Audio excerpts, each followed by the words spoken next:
Hi, everyone. I'm here with Brian Sanchez, who is a personal trainer at Parkway Athletic Club.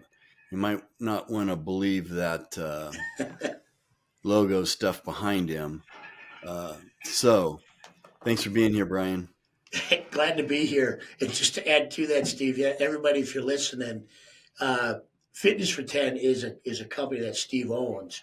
We're rebranding our Fitness for 10 groups, and Steve's bringing a lot to us. So if you're in the Carson City area, we're going to be crushing it over here. Come down and check out the gym. We're going to make some real good things happen. Steve, sorry about that. Right. Or Sparks or Sparks, Reno, yeah, yeah. St. Mary's Hospital Campus, South Reno, Parkway Athletic Club, and also Fernley and Fallon. So, you're probably, if you're in Northern Nevada, you're probably not more than 10 minutes away from one of our clubs. Now, Correct. most of you listeners are probably not anywhere near us, but that's okay. Thanks for Hey, listening. when you're at Lake Tahoe, come on down and join us. So, yeah, probably all our listeners are from Lake Tahoe, right? I would think, yeah. No, actually, most of them, when I looked, are from New York and then Los Angeles. So, Okay. and then Houston is next, and big cities. But wherever you are, thanks for listening. And if you like learning about fitness stuff or listening to a couple goofballs like us talk about fitness and working out and health and nutrition, subscribe to the channel. So, and please put a like. Say you like us. Or So, tolerate us. If you tolerate us, you can say that's like a like, right? yeah, that's good Okay. enough. All right. All right, so we're going to talk about bench press. Yeah, Um, buddy. how to bench press. Now, when I was in college, now what we're going to talk about is the different ways to do bench press. You can use a machine, you can do a flat bench, you can do an incline bench, you can do a decline bench, you can do dumbbell bench press at all those angles. So that's what we're going to talk about. And maybe what your favorite is. You said before we turn this on, favorite is different than what you do or the reason that you do certain bench presses. So, what do you say? So what Steve's talking about, everybody, is there's a difference in my favorite bench press over what I believe is my most effective bench press, and that's the way my body responds to the working out. So for those of you who are new to the weightlifting scene, and we're talking about chest work, bench press is probably one of the most common chest exercises used by lots of people in all the gyms across the way, whether it be barbell work, whether it be machine work, or whether it be dumbbell work, or any other device where you're pushing the chest. For me, my favorite one has always been the flat bench because even back in high school, back in the 1980s, we were always trying to outbench each other. Back then, we were ignorant. We were looking at magazines. We didn't know what we were doing half the time, but everybody tried to put as much weight on it and try to get it up and down once on the flat bench press. The flat bench press covers the chest area and does a real good job in working the entirety of the muscle. I'm going to say I don't think it's the most effective of the chest presses. I truly believe that if you really want to get the look of volumizing in the chest zone and the really good strength portions of the chest, I think incline pressing to me is not only the hardest of the bench presses, but I really believe it's the most effective in developing the muscularity of that chest. And truly, if you combine your incline benches in with your flat benches, your strength's going to go through the roof. Now, that takes a little bit of a spin. Now, what that's going to do is if you're using flat and incline benches, you're going to also want to throw in, especially if you're new and you're trying to get into like bodybuilding and things of this nature, you can't forget about the the decline position. And I'll explain that. So the incline position, you want to probably get into about a 30% incline, and most of the benches are made that way now, that are fixed. And then you'll learn how to use the articulating benches to set them at those types of angles. The flat bench, again, the entirety of the muscles getting worked. But when you want to emphasize the upper portion of your chest, that's when you're looking at your incline. And that's the one where up in the upper portion, you start developing the development of the chest, so it actually looks like you have muscles coming across the top, and it's really effective for the development of overall strength. Plus, I think it adds a little bit more of shoulder balance to it, which is why I think it's so effective. Because I think in the stabilization side, when you do start putting in the inclines, the shoulders start to get activated a little bit more. And that's why I talk about when you're using an incline bench, you really do want to stay probably a 30 degree. You don't want to go too much higher because you're going to start incorporating too much shoulder if you're truly wanting to work the chest.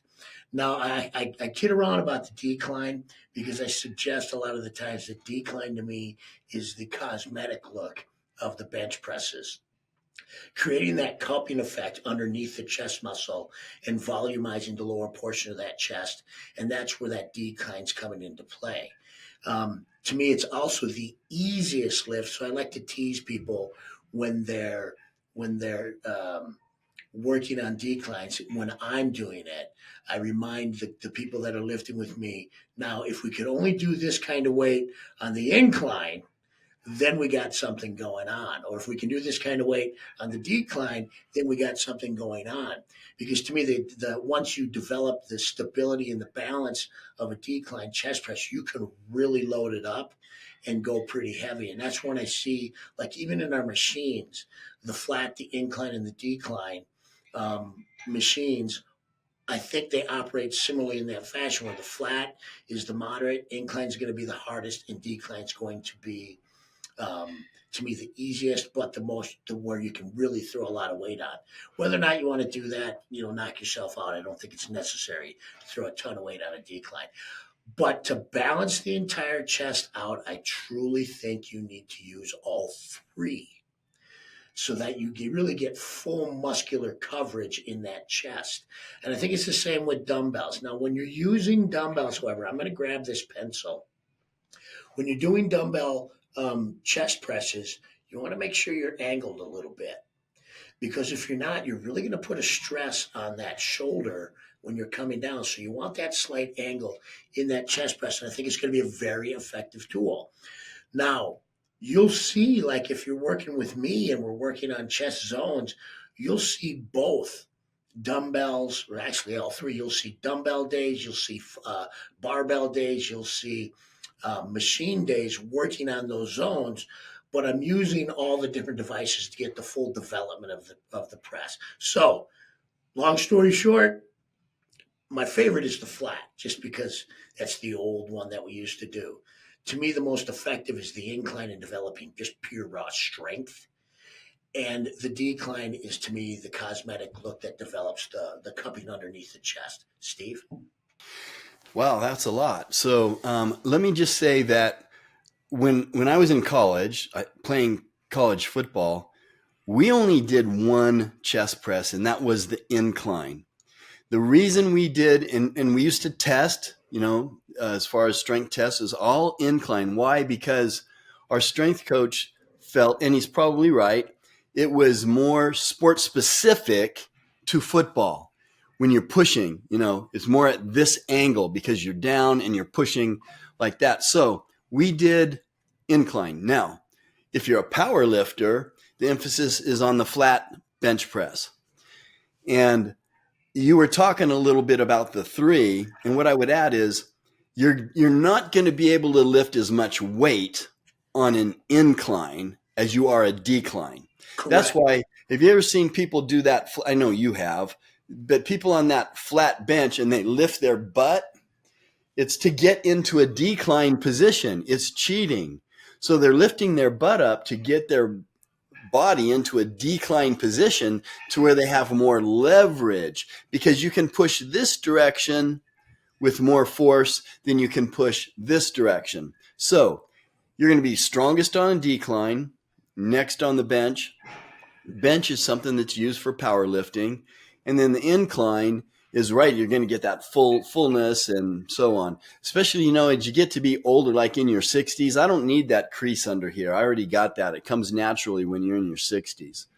So the other thing is, you made a really good point about the dumbbells with that slight angle.